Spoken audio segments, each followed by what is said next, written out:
Especially ಆ ಬಿಕ್ನಿ incident ಆದ್ಮೇಲಂತೂ ಕೆಟ್ಟದಂಗೆ message ಮಾಡ್ತಾರೆ ಗೊತ್ತಾ, ನಿನ್ನಂತ ಮಗಳನ್ನ ಹೆತ್ತ ನಿಮ್ಮ ಅಪ್ಪ ಅಮ್ಮ ಇಬ್ರು ಸೂಸ್ಕೋಬೇಕು ಅಂತ ಯಾವನೋ ಒಬ್ಬ. ಸೊ ಅದಕ್ಕೆ ನಾನು ಇಡೀ ದಿನ ಕೊರಗಿದ್ದೀನಿ. ಓಕೆ, ಸೊ ಈಗ ನಾನು ತಪ್ಪು ಮಾಡಿದ್ದೀನಾ ಅಥವಾ ಏನಕ್ಕೆ ಹಿಂಗೆ ಟ್ರಾಲ್ ಮಾಡ್ತಾ ಇದ್ದಾರೆ ಅಂದರೆ, ನನ್ನ ಬಾಡಿ ನಾನು ಕಷ್ಟಪಟ್ಟು ದುಡ್ದು ನಾನು ಯಾವುದೋ ಟ್ರಿಪ್ಗೆ ಹೋಗಿದ್ದೀನಿ, ಇವ್ನು ನನ್ನ ಬಗ್ಗೆ ಹಿಂಗೆ ಮಾತಾಡ್ತಾನಲ್ಲ ಅಂತ. ನಾನು ಕೂಡ ಕುಗ್ದೆ, ನನಗೆ ಯಾಕೆ ಹಿಂಗೆ ಅಂತಾರೆ, ನಾನು ಏನು ಮಾಡಿದ್ದೀನಿ ಇವ್ರಿಗೆಲ್ಲ.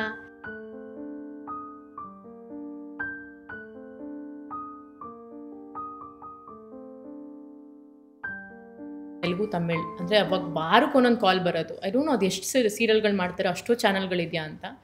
ಬಟ್ ತುಂಬ ಟೆಂಪ್ಟಿಂಗ್ ಅನ್ಸೋದು. ಆಯಿತಾ, ಡಬಲ್ ಅಲ್ಲ ಟ್ರಿಪಲ್ ಪೇಮೆಂಟ್. ಇಲ್ಲಿ ನಿಮಗೆ ಅಕಸ್ಮಾತ್ ದಿನಕ್ಕೆ 10,000 ಕೊಡ್ತಾಯಿದ್ರೆ ಅಲ್ಲಿ 25-30,000 ಕೊಡ್ತಾರೆ ಲೀಡ್ಗೆ. ಆ್ಯಂಡ್ ನಿಮಗೆ ಒಂದು ಸ್ಪೆಷಲ್ ಕಾರು, ನಿಮಗೆ ಒಬ್ಬರು ಫ್ಲೈಟು ಹೋಟೆಲು ಯಾರನ್ನ ಬೇಕಾದ್ರೂ ಕರ್ಕೊಂಡು ಹೋಗ್ಬೋದು ಅಂದರೆ ಮನೆಯಿಂದ. ಆಮೇಲೆ ನಿಮಗೆ ಸೆಪ್ರೇಟ್ ಅಸಿಸ್ಟೆಂಟ್ ಇರ್ತಾರೆ, ಸ್ಟಾಫ್ ಇರ್ತಾರೆ. Trust me, it was so tempting. But ನನಗೆ ಅಲ್ಲಿ ಹೋಗಿ ದುಡ್ಡು ಮಾಡ್ಬೋದೇ ಹೊರತು ನನಗೆ ಹೆಸರು ಮಾಡೋಕ್ಕಾಗಲ್ಲ ಅಂತ ಗೊತ್ತಿತ್ತು. I wanted to make name. If I wanted money, they was lot of ways. ನೀನು ಅಲ್ಲಿಗೆ ಹೋಗು ಮಾಡ್ಬೋದಾಗಿತ್ತು, ಬಟ್ ನನಗೆ ಗುರ್ತಿಸ್ಕೋಬೇಕಾಗಿತ್ತು. ನಮ್ಮ ಜನದಿಂದ ನನಗೆ ಗುರ್ತಿಸ್ಕೋಬೇಕಾಗಿತ್ತು. ಜಾಬ್ ಸ್ಯಾಟಿಸ್ಫ್ಯಾಕ್ಷನ್ ಇರಲ್ಲ ಅಲ್ಲಿ. ಮನಿ ನೆಕ್ಸ್ಟ್ ಲೆವೆಲ್ ಬರ್ತಾ ಇರುತ್ತೆ, ಸೆಟ್ಲ್ ಆಗ್ಬೋದು, ಒಂದು ಮನೆ ಮಾಡ್ಬೋದು, ಕಾರ್ ತೊಗೋಬೋದು, ಎಲ್ಲ ಮಾಡ್ಬೋದು. ಬಟ್ ಜಾಬ್ ಸ್ಯಾಟಿಸ್ಫ್ಯಾಕ್ಷನ್ ಇರಲ್ಲ. ನನಗೆ ನನ್ನ ಮನೆ, ನನ್ನ ಅಮ್ಮ ಬಿಟ್ಟು ಬೆಂಗಳೂರು ಬಿಟ್ಟು 15 ದಿನ ಅಲ್ಲಿ ಹೋಗಿ ಕೆಲಸ ಮಾಡೋದು ನನ್ನ ಕನಸು ಮನಸ್ಸಲ್ಲೂ ನೆನೆಸ್ಕೊಳಕ್ಕಾಗಲ್ಲ. So homesick. I am homesick plus I am not fascinated by that money. I wanted good name ಅಷ್ಟೆ. ಸೊ ಮುದ್ದೆ ಸೊಪ್ಪಿನ ಸಾರು ಬಿಟ್ಕೊಡಲ್ಲ? ಇಲ್ಲ, ಮುದ್ದೆ ಬಸ್ಸಾರು. ಸೊ ಆಮೇಲೆ ನೆಕ್ಸ್ಟ್ ಈಗ ಟ್ರಾವೆಲ್ ಇಂಟ್ರೆಸ್ಟ್. ನಿಮ್ಮ ಟ್ರಾವೆಲ್ ಇಂಟ್ರೆಸ್ಟ್ ಬಗ್ಗೆ ಕೇಳೋಕ್ಕಿಂತ ಮುಂಚೆ ನೀವು ಯಾವುದೋ ಹಾಲಿಡೇಗೆ ಹೋಗಿರ್ತೀರ ಆಯಿತಾ, ಇಲ್ಲೆಲ್ಲ ಇನ್ಸ್ಟಾಗ್ರಾಮ್ ಪೇಜ್ಗಳಲ್ಲೂ ನೀವು ಮತ್ತೆ ಇನ್ನೊಬ್ಬರು ಆರ್ಟಿಸ್ಟ್ ನೀವಿಬ್ಬರು ಇದ್ದಂಥದ್ದು ಒಂದು ಬಿಕ್ನಿ ಹಾಕ್ಕೊಂಡು ಡಾನ್ಸ್ ಮಾಡಿರೋದು ವಾಟರ್ ಫಾಲ್ಸ್ ಕೆಳಗೆ. ಅದು ಇದಲ್ವಾ, ಬಾಲಿ. ಯಾಕಂದ್ರೆ ನಾವು ಆ ಪ್ಲೇಸ್ನ ಹೋಗಿದ್ದೆ ನಾನು, ಅದಕ್ಕೋಸ್ಕರ ನಂಗೆ ಗೊತ್ತು. ಒಂದು ಕಡೆ ಇಲ್ಲಿ ಟ್ರಾಲ್ ಮಾಡ್ತಿದ್ರು, ಅಂದರೆ ಬಟ್ಟೆ ಹಂಗೆ ಹಾಕಿದ್ರು ಅಂತ. ಇನ್ನೊಂದು ಕಡೆ ನಾನು ನೋಟಿಸ್ ಮಾಡಿದ್ದು, ಅಂಥ ಫಿಗರ್ನ ತೋರಿಸ್ಬೇಕಾದ್ರೂ ಕೂಡ ವರ್ಕೌಟ್ ಮಾಡಬೇಕು. ತಮಾಷೆ ಇಲ್ಲ. ಈಗ ಹುಡುಗರು 6 ಪ್ಯಾಕ್ ತೋರಿಸೋದು, ಹೆಣ್ಮಕ್ಳು ಒಂದು 2 ಪೀಸ್ ಕ್ಯಾರಿ ಮಾಡಬೇಕು ಅಂದರೂ ಕೂಡ ಅದು ಕಷ್ಟ. ಇದು ನೀವು ಫುಲ್ ಪ್ರಿಪ್ರೇಷನ್ ಮಾಡ್ಕೊಂಡು ಹೋಗಿದ್ದ ಅಥವಾ ಏನದು ಆ ಸ್ಟೋರಿ? ಅಂದರೆ ಲಾಡ್ ಆಫ್ ವುಮೆನ್ ಆಯಿತಾ, ನಾನು ನೋಡಿರೋರು ಅಥವಾ ನಾನು ಕೇಳಿರೋರು, ಅವ್ರ ಅಲ್ಟಿಮೇಟ್ ಗೋಲ್ ಅಂದರೆ to have a fit body, ಅಂದರೆ ಬಿಕ್ನಿ ಹಾಕೋ ರೇಂಜು ಒಂದು ಬಾಡಿ ಮಾಡಬೇಕು ಅಂತ. ನಾನು ಅವಾಗ ಆಲ್ಮೋಸ್ಟ್ ಒಂದು 6-7 ಮಂತ್ಸ್ ಆಗಿತ್ತೇನೋ ಬ್ರೇಕಪ್ ಆಗಿ. I was in my rebel phase. ನಾನು ಜೀವನದಲ್ಲಿ ಏನಾದ್ರು ಮಾಡಬೇಕು, ಒಳ್ಳೆ ಬಾಡಿ ಮಾಡಬೇಕು. ಇದೇನು ಶುರು ಆಗಿರಲಿಲ್ಲ? ಯಾವುದು? ನಾಗಿಣಿ ಶುರು ಆಗಿತ್ತು? ನಾಗಿಣಿ ನಡೀತಾ ಇತ್ತು ಅದೇ ಟೈಮಲ್ಲಿ. So I had just come out of a toxic relationship. ನನಗೆ ಜೀವನದಲ್ಲಿ ಏನಾದ್ರು ಮಾಡಬೇಕು. ಐ ವಾಂಟೆಡ್ ಟು ನನ್ನ ಡ್ರೀಮ್ ಬಾಡಿನ ಅಚೀವ್ ಮಾಡಬೇಕು. ಐ ವಾಸ್ ತುಂಬ ರಿಲಿಜಿಯಸ್ಲಿ ವರ್ಕಿಂಗ್ ಔಟ್ ಅವಾಗ. ಆಮೇಲೆ ಸಕ್ಕ ಡಯಟ್ ಮೇಂಟೈನ್ ವರ್ಕೌಟ್ ಅಂದರೆ ಅದೊಂದು ಬರುತ್ತೆ ಗೊತ್ತಾ, ಬ್ರೇಕಪ್ ಆದಮೇಲೆ ಎಲ್ಲ ಹುಡುಗರಿಗೂ ಹೆಂಗೆ ಬರುತ್ತಲ್ಲ, ಈಗ ಒಂದು 6 ಪ್ಯಾಕ್ ಮಾಡಲೇಬೇಕು ಅಂತ. ಹಾಗೆ ನಾನೊಂದು ಬಿಕ್ನಿ ಬಾಡಿ ಮಾಡಲೇಬೇಕು, ಒಂದು ಒಳ್ಳೆ ಟ್ರಿಪ್ಗೆ ಹೋಗಬೇಕು, ಎಂಜಾಯ್ ಮಾಡಬೇಕು. ರೆಬಲ್ ಫೇಸ್, ಅದೊಂದು ರೆಬಲ್ ಫೇಸ್ ನನಗೆ. ಸೊ ಆ ಫೇಸಲ್ಲಿ ನಾನು ಕೆಲಸ ಮಾಡ್ತಾಯಿದ್ದೆ, ಹಗಲು ರಾತ್ರಿ ನಾಗಿಣಿ ಮಾಡ್ತಾಯಿದ್ದೆ. ನಾಗಿಣಿ ಅಂದರೆ ಯಾವಾಗಲೂ ನೈಟ್ ಶೂಟೇ. ಅದು ಬೆಳಗಿನ ಜಾವ ಶೂಟ್ ಮಾಡಿದ್ದೇ ಇಲ್ಲ ನಾವು, ನೈಟ್ ಶೂಟೇ, 24 hours ಶೂಟೇ, ಆ ಥರ ಮಾಡ್ತಾಯಿದ್ದು. ಸೊ ಅಲ್ಲಿ ಮುಗಿಸ್ಕೊ ಬಾ ಮನೆಗೆ, ವರ್ಕೌಟ್ಗೆ ಹೋಗು, ತಿರ್ಗಾ ಬಾ ಅಂದರೆ ಅಲ್ಲೂ ಕೂಡ ಡಯಟ್. ತುಂಬ ಕ್ರ್ಯಾಂಕಿಯಾಗಿ ಡಯಟ್ ಮಾಡ್ಬೇಕಾದ್ರೆ ಗೊತ್ತಿರುತ್ತೆ ನಿಮಗೆಲ್ಲ ಹೆಂಗಿರುತ್ತೆ ಅಂತ. ಸಖತ್ ಮೂಡ್ ಸ್ವಿಂಗ್ಸ್ ಆಗಿರುತ್ತೆ. So I was going through a lot. ಅವಾಗ ನನಗೆ emotionally, physically, mentally I was going through a lot. ನನಗೊಂದು ಬ್ರೇಕ್ ಬೇಕಾಗಿತ್ತು. ಸೊ ಒಂದು ಬ್ರೇಕ್ ಬೇಕಾಗಿತ್ತು. ನಾನೇನು ಅಂದ್ಕೊಂಡಿದ್ದೆ, ಒಂದು ಸೋಲೋ ಟ್ರಿಪ್ ಹೋಗೋಣ ಅಂತ. But luckily one of my friend Aishwarya Shindogi ಅಂತ, ನಾನು ಅವರು ಒಟ್ಟಿಗೆ, ಅವರು ಕೂಡ ನಾಗಿಣಿಲಿ ಮಾಡ್ತಾಯಿದ್ರು. ಸೊ ಶಿ ಸೆಡ್ ನಾನು ಟ್ಯಾಗ್ ಅಲಾಂಗ್ ಆಗ್ತೀನಿ. ಸೊ ವಾಟ್ ವಿ ಡಿಡ್, ಪಟ್ ಅಂತ ನಾವೆಲ್ಲ ಐಟಿನರಿ ಪ್ಲಾನ್ ಮಾಡಿದ್ವಿ. Super itinerary. ಯಾವ ಪ್ಯಾಕೇಜ್ ಟ್ರಿಪ್ ಅವ್ರೂ ಆ ಥರ ಐಟಿನರಿ ಕೊಡಲ್ಲ. ನಾವೇ ಒಂದು 4-5 ಸ್ಟೇ ಬುಕ್ ಮಾಡಿಕೊಂಡು, ಸೂಪರ್ ಆಗಿರೋದು ಎಕ್ಸಾಟಿಕ್ ಸ್ಟೇಗಳು. ಬಾಲಿ ಮುಂಚೆ ಯಾರನ್ನು ಹೋಗಿ ಬಂದಿದ್ದರ ಹತ್ರ ಇಲ್ಲ, ರ್ಯಾಂಡಮ್ ಆಗಿ ಎಲ್ಲ ರಿಸರ್ಚ್ ಮಾಡಿ, ಗೂಗಲ್ ಮಾಡಿ, ಅಲ್ಲೊಬ್ಬ ಡ್ರೈವರ್ನ ಬುಕ್ ಮಾಡ್ಕೊಂಡ್ವಿ. ಆಮೇಲೆ ನಾವೇ ಫ್ಲೈಟ್ಸ್ ಬುಕ್ ಮಾಡ್ಕೊಂಡ್ವಿ, ಎಲ್ಲ book, everything was set. Shopping ಮಾಡಿದೆ, ಆರಾಮಾಗಿ ಸಕ್ಕದಾಗಿ ಶಾಪಿಂಗ್ ಮಾಡಿದೆ. ಸೊ ಬ್ರೇಕ್ ತೊಗೊಂಡಿದ್ದೀನಿ ಇವಾಗ ಸೀರಿಯಲಿಂದ. ಹೋಗಿ ಅಲ್ಲಿ ಒಬ್ವಿಯಸ್ಲಿ ನೀವು ಟ್ರಿಪ್ಗೆ ಹೋಗ್ಬೇಕಾದ್ರೆ ಏನೇನು ಶಾಪ್ ಮಾಡಿರ್ತೀರ, ಬೀಚ್, ವಾಟರ್ ಫಾಲ್ಸ್ ಅಂದರೆ ನಾನು ಅಂದ್ಕೊಂಡಿದ್ದೆ ಐ ವಿಲ್ ಸ್ವಿಮ್ ವೇರ್ ತೊಗೊಳ್ಳೋಣ, ಆಬ್ವಿಯಸ್ಲಿ ಬಿಕಿನಿ ಎಲ್ಲ ತೊಗೊಳ್ಳೋಣ. ಸೊ ಇಲ್ಲಿ ಬೆಂಗಳೂರಿಂದಾನೆ ಎಲ್ಲ ಶಾಪ್ ಮಾಡ್ಕೊಂಡು ಹೋಗಿ ಅಲ್ಲೆಲ್ಲ ಸೂಪರಾಗಿ ಆರಾಮಾಗಿ ಎಲ್ಲ ಮುಗಿಸ್ಕೊಂಡು ಬಂದು ನೋಡ್ತೀನಿ ಈ ರೇಂಜಿಗೆ ಟ್ರಾಲ್ ಆಗಿದೆ. I was like okay so ಈಗ ನಾನು ತಪ್ಪು ಮಾಡಿದ್ದೀನಾ ಅಥವಾ ಏನಕ್ಕೆ ಹಿಂಗೆ ಟ್ರಾಲ್ ಮಾಡ್ತಿದ್ದಾರೆ ಅಂದರೆ ನನ್ನ ಬಾಡಿ ನಾನು ಕಷ್ಟಪಟ್ಟು ದುಡ್ದು ನಾನು ಯಾವುದೋ ಟ್ರಿಪ್ಗೆ ಹೋಗಿದ್ದೀನಿ, ನನ್ನ ಫೋಟೋ ಅಥವಾ ನಾನು ಕೈಯಾರೆ ಸಂಪಾದನೆ ಮಾಡಲು ತೊಗೊಂಡಿರೋ ಬಿಕ್ನಿ ಎಲ್ಲ ನಂದೇ. I am feeling so confident. ನನ್ನ ಸ್ಕಿನ್ನಲ್ಲಿ ಐ ವಾಸ್ ಸೋ ಕಾನ್ಫಿಡೆಂಟ್. ನಾನು ಆ ಫೋಟೋ ಹಾಕಿದ್ದೀನಿ ಅಥವಾ ಆ ಶೂಟ್ ಮಾಡಿದ್ದೀನಿ ಅಂದರೆ I was so confident. Imagine ನಾನು ಎಷ್ಟು ಪಾಸಿಟಿವ್ ಆಗಿ ಅದನ್ನು ಹಾಕಿರ್ತೀನಿ, ಅದು ಇಲ್ಲಿ ಎಕ್ಸಾಕ್ಟ್ಲಿ ನೆಗೆಟಿವ್ ಆಗೋಗ್ಬಿಡುತ್ತೆ. I didn't know how to deal. So I saw my mom, ಅಮ್ಮ ಏನೋ ತಪ್ಪು ಮಾಡೋಣ ಇಲ್ಲ, ಇಷ್ಟೇ ನನಗೆ ಬೇಕಾಗಿದ್ದು, ಇದೊಂದೇ ವ್ಯಾಲಿಡೇಷನ್ ನನಗೆ ಬೇಕಾಗಿದ್ದು. That just made me move on. I didn't respond, ನಾನು ರಿಯಾಕ್ಟ್ ಮಾಡಲಿಲ್ಲ, ನಾನು ಯಾವುದಕ್ಕೂ ಏನು ಆನ್ಸರ್ಗಳು ಯಾವುದು ಜವಾಬು ಕೊಡಲಿಲ್ಲ. I just moved on with my life. So ಅದೊಂದು ಫೇಮಸ್ ಟ್ರಿಪ್ ಆಗಿ ಫೇಮಸ್ ಪೋಸ್ಟ್ ಆಗಿ ನನ್ನ ಜೀವನದಲ್ಲಿ ಉಳ್ಕೊಂಡಿರೋವಂಥ ಒಂದು ಮೆಮರಿ. ಈಗ ಮುಂಚೆಯಿಂದ ನಮ್ಮ ಸೊಸೈಟಿ ಹೆಂಗಿದೆ ಅಂದರೆ ಗಂಡ್ಮಕ್ಳು ಏನು ಮಾಡಿದ್ರು ಸರಿ, ಹೆಣ್ಮಕ್ಳು ಏನು ಮಾಡಿದ್ರು ಸರಿನಾ ಅಲ್ವೋ ಅನ್ನೋ ಡೌಟು ಅವ್ರಿಗೇನೆ. ಹೇಗೆ ಅಂದರೆ ಪ್ರತಿಯೊಂದರಲ್ಲೂ ಅವಳನ್ನ ಜಡ್ಜ್ ಮಾಡ್ತಾರೆ.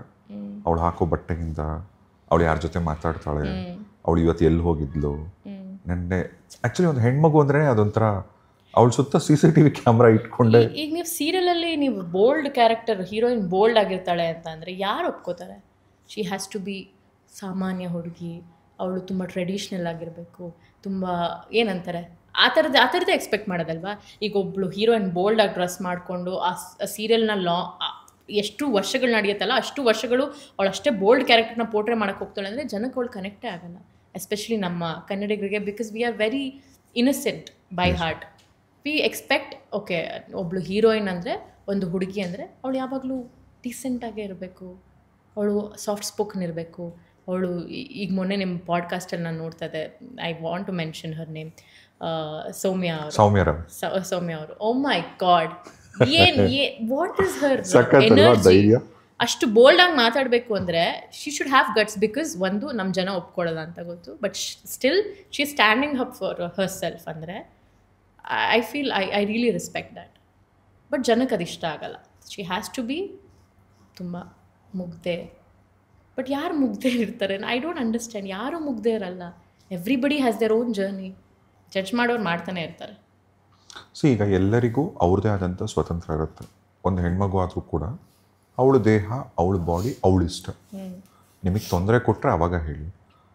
ಈಗ ನೀವು ಪ್ರಾಬ್ಲಿ ಈಗ ಆ ಫೋಟೋಶೂಟ್ ಆದಮೇಲೆ ಆಗಲಿ ಅಥವಾ ವಿಡಿಯೋ ಇದಾದ್ಮೇಲೆ ಕೆಲವೊಂದು ಅದೇ ಅಂತಲ್ಲ, ನಿಮಗೆ ಅಂತಲ್ಲ, ಯಾವುದೇ ಆಗಲಿ ಹೆಣ್ಮಗಳು, ಕೆಲವು ಹೆಣ್ಮಕ್ಳು ಬರೀ ಬಟ್ಟೆ ಕಮ್ಮಿ ಹಾಕೋರು ಕಮೆಂಟ್ಗಳು ಮಾಡ್ತಾರೆ, ಮೈ ತುಂಬ ಬಟ್ಟೆ ಹಾಕೋರು ಯಾಕೆ ಮೈ ತುಂಬ ಹಾಕಿದ್ಯಾ ಅಂತ ಹಾಕ್ತಾರೆ. ಅಂದರೆ ಕಮೆಂಟ್ಗಳಿಗೆಲ್ಲ ಹೆಂಗೆ ರಿಯಾಕ್ಟ್ ಮಾಡ್ತೀರಾ ನೀವು? ಅಥವಾ ಯಾವತ್ತವ್ರು ನೋಡಿದ್ದೀರಾ ನೀವು ಕಮೆಂಟ್ಸ್ ಎಲ್ಲ ಅದನ್ನೆಲ್ಲ ಚೆಕ್ ಮಾಡ್ತೀರಾ? ನಂಗೆ ಆ್ಯಕ್ಚುಲಿ ಈಗ ಇತ್ತೀಚೆಗೆ ನನಗೆ ಮುಂಚೆ ಮ್ಯಾಟ್ರ್ ಆಗ್ತಾ ಇರಲಿಲ್ಲ ಕಮೆಂಟ್ಗಳು. ಯಾವನ್ ಮಾಡಿದ್ರು ಅವನ್ನ ಹೋಗಿ ಬ್ಲಾಕ್ ಮಾಡಿ ಅವನ್ನ ಬಿಸಾಕ್ತಾ ಇದ್ದೆ. ಇಷ್ಟೇ ನಡೀತಾ ಇದ್ದಿದ್ದು. ಬಿಕಾಸ್ ತುಂಬ ಎಸ್ಪೆಷಲಿ ಆ ಬಿಕ್ನಿ ಇನ್ಸಿಡೆಂಟ್ ಆದಮೇಲಂತೂ ತುಂಬಾ ಕೆಟ್ಟ ಕಮೆಂಟ್ಸ್. ಅಂದರೆ ನಾನು ಆ ವರ್ಡ್ಸ್ಗಳೆಲ್ಲ ಕೇಳಿಸ್ಕೊಂಡೇ ಇಲ್ಲ. ಆ ಥರ ಎನ್ವಿರಾನ್ಮೆಂಟಲ್ಲಿ ಬೆಳೆದೋಳು ಅಲ್ಲ, ನಮ್ಮ ಅಪ್ಪ ಅಮ್ಮ ಅಂಥದ್ದನ್ನು ಯೂಸು ಕೂಡ ಮಾಡ್ತಾ ಇರಲಿಲ್ಲ, ಅಥವಾ ಅಂಥವ್ರ ಜೊತೆ ನಾನು ಮಿಂಗಲ್ ಆದೋಳು ಅಲ್ಲ, ಬೆರ್ತೋಳು ಅಲ್ಲ. ಸೊ ಈ ಥರದ್ದೆಲ್ಲ ನೋಡ್ಬೇಕಾದ್ರೆ ನನಗೆ ಓ ಮೈ ಗಾಡ್ ಅನ್ಸೋದು. ಎಸ್ಪೆಷಲಿ ಆಫ್ಟರ್ ಬಿಗ್ ಬಾಸ್ ಅಲ್ಲ, ತುಂಬಾ ನೆಗೆಟಿವಿಟಿ ತುಂಬಾ ಫೇಸ್ ಮಾಡಿದ್ದೀನಿ. ಎಷ್ಟೇ ಪಾಸಿಟಿವ್ ಫೇಸ್ ಮಾಡಿದ್ದೀನಲ್ಲ ಅಷ್ಟೇ ನೆಗೆಟಿವ್ ಫೇಸ್ ಮಾಡಿದ್ದೀನಿ. So for the longest time ನಂಗೆ ಸ್ವಲ್ಪ ಅದು ಮ್ಯಾಟ್ರ್ ಆಯಿತು, ನಂಗೆ ಬಾದರ್ ಆಯಿತು. ನಾನು ಕೂಡ ಕುಗ್ದೆ. ನನಗೆ ಯಾಕೆ ಹಿಂಗಂತಾರೆ? ನಾನು ಏನು ಮಾಡಿದ್ದೀನಿ ಅವ್ರಿಗೆಲ್ಲ? ಯಾರು ಅಂತ ನಂಗೆ ಗೊತ್ತಿಲ್ಲ, ಯಾರು ಅಂತ ಗೊತ್ತಿಲ್ಲ. ಯಾವುದೋ ಒಂದು ಹೆಣ್ಮಗಳು ಇದಕ್ಕೆ ಬಂದು ಅವ್ನು ಇಷ್ಟು ಕೆಡ್ದಾಗ ಕಮೆಂಟ್ ಮಾಡ್ತಾನೆ ಅಂದರೆ ಅವ್ನ ಮೈಂಡ್ ಸೆಟ್ ಎಂಥದ್ದು? ನಾನು ಅಂಥ ತಪ್ಪು ಮಾಡಿಬಿಟ್ಟಿದ್ದೀನ? Should I stop? ನಾನು ಎಷ್ಟೊಂದು ಸತಿ ಅಂದ್ಕೊಂಡಿದ್ದೀನಿ ನಾನು ಇನ್ಸ್ಟಾಗ್ರಾಮ್ ಡಿಲೀಟ್ ಮಾಡ್ಬಿಡೋಣ, ನಾನು ಸೋಷಿಯಲ್ ಮೀಡಿಯಾ ಡಿಲೀಟ್ ಮಾಡ್ಬಿಡೋಣ. ನಂಗೆ ಸಾಕಾಯ್ತು ಇವ್ರದ್ದೆಲ್ಲ, ನನಗೆ ಯಾಕೆ ಇಷ್ಟು ನೆಗೆಟಿವಿಟಿ ಬರ್ತಾ ಇದೆ ಅಂತೆಲ್ಲ. ಬೆಳಗ್ಗೆ ಎದ್ದಾಗ ಅಂಥದ್ದೆಲ್ಲ ನೋಡಿದಾಗ ನಂಗೆ ತುಂಬಾ ಅಳು ಬರೋದು, ತುಂಬಾ ಬೇಜಾರಾಗೋದು. But right now I feel sad ಅಷ್ಟೇ. ನನಗೆ ಅಂಥವ್ರ ಮೇಲೆ ಬೇಜಾರಾಗುತ್ತೆ. ಅಂದರೆ ಅವ್ರ ಲೈಫ್ ಎಷ್ಟು ಕಷ್ಟ ಇರ್ಬೋದು, ಅವ್ರದ್ದು ಎಂಥ ಲೈಫ್ ಇರ್ಬೋದು. I feel sad for them. ಅವ್ರ ಮೆಂಟಲ್ ಸ್ಟೇಟ್ ಹೆಂಗಿರ್ಬೋದು? ಕುತ್ಕೊಂಡು ಒಬ್ಬರ ಮೇಲೆ ಕೆಟ್ಟದಾಗಿ ಮಾತಾಡ್ತಾರೆ ಬೆಳಗ್ಗೆ ಎದ್ದ ತಕ್ಷಣ ಅಂದರೆ ಪ್ರಾಬ್ಲಿ ಅವ್ರ ಲೈಫಲ್ಲಿ ಏನೋ ನಡಿಬಾರ್ದು ನಡೀತಾ ಇದೆ. I don't think there is something good happening in their life. ಅವ್ರಿಗೆ ಹೀಲಿಂಗ್ ಅವಶ್ಯಕತೆ ಇದೆ. ಅಲ್ಲ, ಅವ್ರು ಒಳಗೆ ಏನಿದೆ ಅದನ್ನು ಮೋಸ್ಟ್ಲಿ ಹೊರಗೆ ತೋರಿಸ್ತಾ ಇದ್ದಾರೆ. ಪ್ರಾಬ್ಲಿ ಅವ್ರ ಮೇಲೆ ಏನೋ ದೌರ್ಜನ್ಯ ನಡೀತಾ ಇದೆ ಅನಿಸುತ್ತೆ. ಅವ್ರು ಅದನ್ನು ನಮ್ಮ ಮೇಲೆ they are putting it out on me. So probably I should just stop reacting.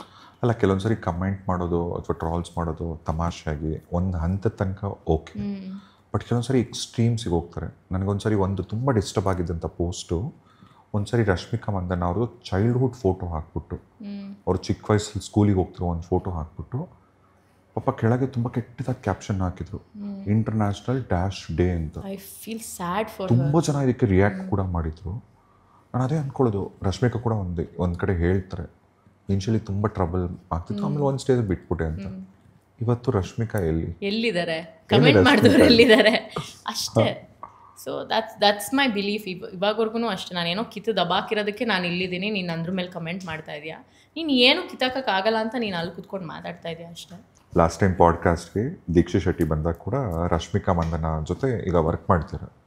ಈಗ ಅವ್ರ ಫಿಲ್ಮ್ ಹೀರೋಯಿನೇ ರಶ್ಮಿಕಾ ಮಂದಣ್ಣ, ಒಂದು ತೆಲುಗು ಮೂವಿಗೆ. ರಶ್ಮಿಕಾ ಡಿಸಿಪ್ಲಿನ್ ಬಗ್ಗೆ ಹೇಳ್ತಾ ಇದ್ರು.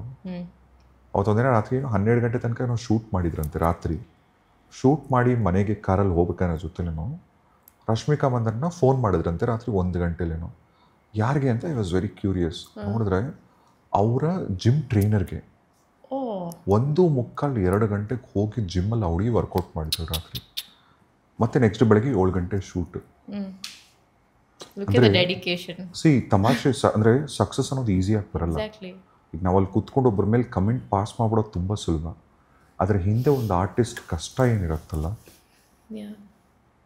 ಅದೇ ಅವ್ರಿಗೇನೂ ಗೊತ್ತಿಲ್ಲ, ನಮ್ಮ ಜರ್ನಿ ಬಗ್ಗೆ ಅವ್ರಿಗೇನಂತ ಏನೂ ಗೊತ್ತಿಲ್ಲ ಅಂಥವ್ರೆ ಇಂಥ ಕಮೆಂಟ್ಗಳು ಮಾಡೋದು. ಆ್ಯಂಡ್ ನನಗೆ ಒಂದೊಂದ್ಸತಿ ಎಷ್ಟು ಪಾಪ ಅನ್ಸುತ್ತೆ ಅಂದರೆ, ದೆಲ್ ಬಿ ಪೀಪಲ್ ನಮ್ಮನ್ನು ಇಷ್ಟಪಡೋರು ಅದಕ್ಕೆ ವಾಪಸ್ ರಿಪ್ಲೈ ಮಾಡಿಕೊಂಡು, ಇಲ್ಲ ಅವಳು ಈ ಥರ ದುಡಿತಾ ಇದ್ದಾಳೆ, ನೀನು ಅಂದ್ಕೊಂಡಿರೋ ಥರ ಅಲ್ಲ ಅಂತ ಅವ್ರುಗಳು ಜವಾಬು ಕೊಡ್ತಾ ಇರ್ತಾರೆ. ಆ್ಯಂಡ್ ಐ ಫೀಲ್ ನಂಗೆ ತುಂಬ ಪಾಪ ಅನಿಸುತ್ತೆ ಅದನ್ನೆಲ್ಲ ನೋಡಿದಾಗ. ಸೊ ಇಟ್ಸ್ ಜಸ್ಟ್ ದಟ್ ನೀನು ಒಂದು ಗೋಲ್ ರೀಚ್ ಆಗೋವರೆಗೂ ಅಷ್ಟೇ, ನಿನ್ನ ಗುರಿ ರೀಚ್ ಆಗೋವರೆಗೂ ಇವ್ರುಗಳೆಲ್ಲ ಮಾತಾಡ್ತಾ ಇರೋದು ನಿನಗೆ ಮ್ಯಾಟ್ರ್ ಆಗುತ್ತೆ.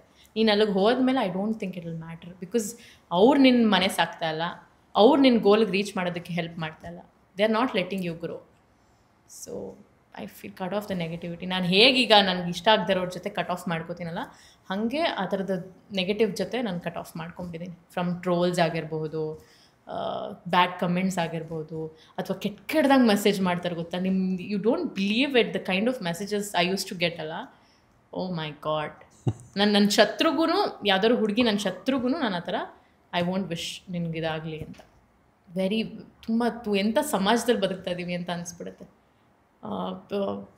ನನಗೆ ತುಂಬ ಇದಾಗಿದ್ದು ಅಂದರೆ, ಸೈಕ್ ಮಾಡಿದ್ದಂದರೆ, ನಿನ್ನಂಥ ಮಗಳನ್ನ ಹೆತ್ತ ನಿಮ್ಮ ಅಪ್ಪ ಅಮ್ಮ ಇಬ್ಬರೂ ಸೂಸೈಡ್ ಮಾಡ್ಕೋಬೇಕು ಅಂತ ಯಾವನೋ ಒಬ್ಬ ಕಳಿಸ್ತಾನೆ. ಸೊ ಅದಕ್ಕೆ ನಾನು ಇಡೀ ದಿನ ಕೊರಗಿದ್ದೀನಿ. ಅಯ್ಯಪ್ಪ, ನಾನು ನನ್ನ ಮನೆ ಸಾಕೋದಕ್ಕೆ, ನನ್ನ ಜೀವನ ನಾನು ಕಟ್ಕೊಳ್ಳೋದಕ್ಕೆ ಯಾವುದೇ ಕೆಟ್ಟ ರೀತಿಲಿ ಹೋಗದೆ, ಶಾರ್ಟ್ಕಟಲ್ಲಿ ಹೋಗದೆ, ಎಲ್ಲ ಕಷ್ಟಪಟ್ಟು ಹಗಲು ರಾತ್ರಿ ದುಡ್ದಿರೋ ದುಡ್ಡಲ್ಲಿ ನಾನು ಮಾಡ್ಕೋತಾ ಇದ್ದೀನಿ. ನಾನೇ ದುಡ್ದಿದ್ದ ದುಡ್ಡಲ್ಲಿ ಯಾವನ ಹತ್ರನೂ ಸಾಲ ಮಾಡದೆ ತಿಂತಾಯಿದ್ದೀನಿ, ನಿಯತ್ತಾಗಿ ದುಡ್ದು. ಇವ್ನು ನನ್ನ ಬಗ್ಗೆ ಹಿಂಗೆ ಮಾತಾಡ್ತಾನಲ್ಲ ಅಂತ. So imagine their mindset. ನೀನು ಫೇಮಸ್ ಅಂದಿದ ತಕ್ಷಣ ನೀನು ಒಂಥರ public figure, you are to the public, they can talk anything bullshit about you. So ನೀನು if you are a public figure you should be prepared to all that ಅಂತ ನನಗೆ ಇವಾಗ ಅನಿಸ್ಬಿಟ್ಟಿದೆ mindset. If you are an actress you have to face all this ಅಂತ ಸಮಾಜದಲ್ಲಿ ನಾವು ಇವತ್ತು ಬದುಕ್ತಾ ಇದ್ದೀವಿ. ಈಗ ಒಂದು ಬಿಕಿನಿ ಕತೆ ಮುಗೀತು. ಈಗ ನೀವು ಬಾಲಿಲೇ ಇದ್ದೀರಾ, ಒಂದು ಬಿಕಿನಿ ಕತೆ ಆಯಿತು. ಈಗ ನೀವು ಬಾಲಿಲೇ ಇದ್ದೀರಾ, ಹಿಂಗಿತ್ತು ಬಾಲಿ ಅಮೇಝಿಂಗ್. ನಾನು ಎಲ್ಲರಿಗೂ ಹೇಳೋದು ಒಂದೇ, ಲೈಫಲ್ಲಿ ಬಾಲಿಗೆ ಹೋಗ್ತಾನೆ ಇರಬೇಕು, ಟೈಮ್ ಸಿಕ್ಕಿದಾಗೆಲ್ಲ ಹೋಗ್ತಾ ಇರಿ ಅಂತ. ಬಿಕಾಸ್ ಒಂದು, ಇಟ್ ಇಸ್ ಇನ್ಎಕ್ಸ್ಪೆನ್ಸಿವ್, ಫ್ಲೈಟ್ಸಿಗೆ ಮಾತ್ರ ಜಾಸ್ತಿ ಇದಾಗುತ್ತೆ, ಖರ್ಚಾಗುತ್ತೆ. ಅದು ಬಿಟ್ಟರೆ ಜರ್ನಿ ದೂರ. ಆ್ಯಕ್ಚುಲಿ ನೀವು ಎಲ್ಲಿ ಮಲೇಷ್ಯಾ ಮೇಲೆ ಹೋಗಿದ್ದು, ಸಿಂಗಾಪುರ್? ಮಲೇಷ್ಯಾ ಮೇಲೆ ಹೋಗಿದ್ದು. ಎಸ್, ಜರ್ನಿ ತುಂಬ it's a long journey, connecting flight ಎಲ್ಲ. ಅದು ತಲೆನೋವು. ಅದು ಬಿಟ್ಟರೆ ನೀವು ಜೀವಿಸ್ಬೇಕು ಅಂದರೆ ಬಾಲಿಗೆ ಹೋಗ್ಬೇಕು. ಯಾಕಂದರೆ ಅಲ್ಲಿ ರೈಸ್ ಫೀಲ್ಡ್ಸ್ ಇದೆ, ಅಲ್ಲಿ ವಾಟರ್ ಫಾಲ್ಸ್ ಇದೆ, ಬೀಚ್ ಇದೆ, ಮೌಂಟೇನ್ಸ್ ಇದೆ, ವಾಟ್ ನಾಟ್. ಇಟ್ಸ್ ಒಂದು ಕಾಫಿ 1 ಲಕ್ಷ.